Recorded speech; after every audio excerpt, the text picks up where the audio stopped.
పూర్తి వివరాలకు చదవండి రేపటి అక్షర శిల్పం దినపత్రికలో.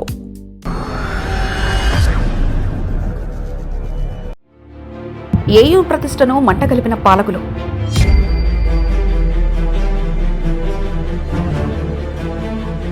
శతాబ్ది వేడుకలు, కూటమి రాజకీయాలు. రాజకీయ వేదికలా మారిన శతాబ్ది ఉత్సవాలు.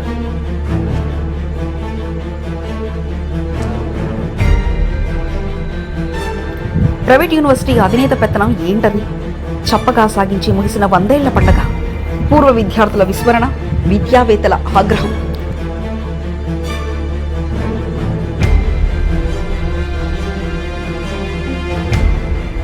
విద్యా విజ్ఞాన సర్వస్వం, ఉత్తరాంధ్ర గర్వకారణం.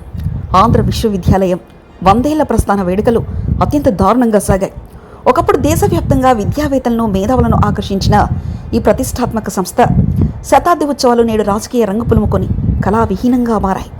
గత 2 నెలలుగా హడావిడిగా చేస్తున్న ఈ సంబరాలు ఎప్పుడు మొదలయ్యాయో, ఎప్పుడు ముగిసాయో కూడా తెలియని అయోమయ స్థితిలో నెలకొంది. శత జయంతి వేడుకలంటే వర్సిటీ సాధించిన ఘనతలు, భావితరాల కోసం సిద్ధం చేసిన ప్రణాళికలు ప్రతిబింబించాలి. కానీ ఇక్కడ మాత్రం పాలకుల స్వడబ్బా, పరడబ్బా, పరస్పర డబ్బా తప్ప మరేమీ వినిపించలేదు. ప్రతిష్టాత్మక విశ్వవిద్యాలయం 100 ఏళ్లలో అనేక మంది ఉన్నత విద్యావంతులను దేశానికి అందించింది. అందులో ప్రస్తుతం దేశ విదేశాల్లో ప్రముఖులున్నారు. కానీ ప్రపంచవ్యాప్తంగా ఉన్నత స్థానంలో ఉన్న ఏయూ పూర్వ విద్యార్థులను ఈ వేడుకలకు ఆహ్వానించడంలో పాలకవర్గం పూర్తిగా విఫలమైంది. దేశ విదేశాలను ప్రముఖులను పిలిచి వారి అనుభవాలను పంచుకునేలా చేయాల్సింది పోయి కేవలం స్థానిక కూటమి నేతల కనుసన్నల్లో కార్యక్రమాన్ని నడిపించడంపై విమర్శలు వినిపిస్తున్నాయి. వర్సిటీ ప్రతిష్ఠ పెంచిన ఎందరో మహానుభావులకు అసలు ఆహ్వానాలే అందలేదని సమాచారం. తమ సొంత ఇంటి పండగలా భావించాల్సిన ఈ వేడుకల్లో పాతతరం విద్యార్థులు కనిపించకపోవడం ఏయూ పాలకులు చేస్తున్న అతిపెద్ద చారిత్రక తప్పిదంగా విద్యావేత్తలు అభివర్ణిస్తున్నారు. వర్సిటీ ఘనతను ప్రపంచానికి చాటాల్సిన సమయంలో రాజకీయ ప్రసంగాలతో సమయాన్ని వృధా చేయడం పట్ల తీవ్ర వ్యతిరేకత వ్యక్తమవుతుంది.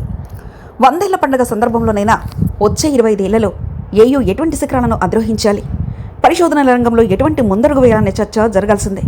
దురదృష్టవశాత్తు భవిష్యత్తు ప్రణాళికల ఊసే ఎక్కడా కనిపించలేదు. కేవలం రాజకీయ ప్రసంగాలకే ప్రాధాన్యత ఇచ్చారు. చదువుల తల్లి నిలయమైన ఏయూను రాజకీయాలకు అతీతంగా ఉంచాల్సిన బాధ్యతను విస్మరించి దానికి పూర్తిగా రాజకీయ రంగు పూయడం ద్వారా విద్యా వ్యవస్థకే తీరని నష్టం కలిగించారు. ఈ వేడుకల అట్టర్ ఫ్లాప్ కావడానికి పాలకుల అసమర్థత, మితిమీరిన రాజకీయ జోక్యమే కారణమని స్పష్టమవుతుంది. శతాబ్ది ఉత్సవాల ప్రారంభం నుంచి మితిమీరిన రాజకీయ జోక్యం వేడుకలను అభాసుపాలు చేసినట్లుగా కనిపిస్తుంది. ప్రధానంగా గీతం యూనివర్సిటీ అధినేత, విశాఖ ఎంపీ శ్రీభరత్ ఏయూ వ్యవహారాల్లో అతిగా జోక్యం చేసుకోవడం ఇప్పుడు పెను వివాదానికి దారితీస్తుంది. ప్రభుత్వ విశ్వవిద్యాలయం అభివృద్ధి గురించి ఓ ప్రైవేటు వర్సిటీ అధినేత సమీక్షలు నిర్వహించడం అంటే ఏయూ స్వయం ప్రతిపత్తిని దెబ్బతీయడమే అని విద్యావేత్తలు మండిపడుతున్నారు. గతంలో ఏయూను బూత్ బంగ్లాగా పోల్చిన చరిత్రను విద్యార్థిలోకం మర్చిపోలేదు.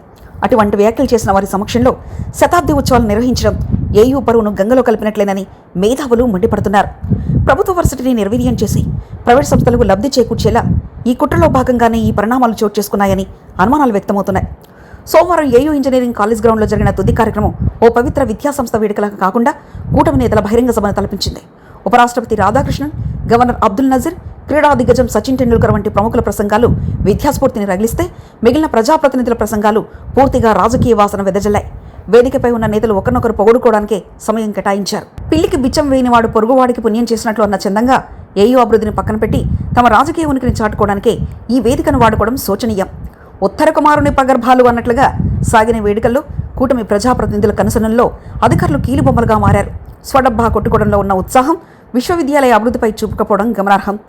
ఏయూ గౌరవాన్ని పక్కన పెట్టి కేవలం తమ వ్యక్తిగత రాజకీయ ప్రయోజనాల కోసం శతాబ్ది వేడుకలను వాడుకున్న తీరును విద్యావేత్తలు తీవ్రంగా గ్రహిస్తున్నారు. ఇదొక చారిత్రక అవకాశం అయినప్పటికీ పాలకుల సంకుచిత ఆలోచన వల్ల అది కాస్త చప్పగా సాగిన రాజకీయ బహిరంగ సభగా మిగిలిచిపోయింది. మరిన్ని కథనాల కోసం సబ్స్క్రైబ్ చేసుకోండి మీ అక్షర శిల్పం.